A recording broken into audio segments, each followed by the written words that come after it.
órákor készítették a mézet.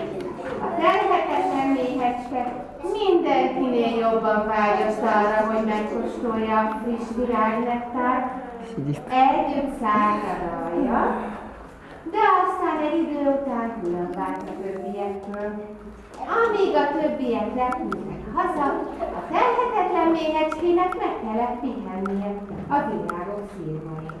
Éppen arra jártak a pillangók is. Reggeli hajnal, kelti a reggét, virágban lépett, tárja a pengét, látja a lekket, libben a szárnya, virághelyben, reggeli várja. A dolgos méhecskék szorgalmasan de a mégis terhetetlen méhecskénk azt mondta,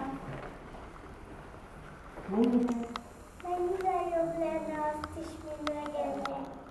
egyszer, amint hazafelé ment, összetalálkozott a lódarással.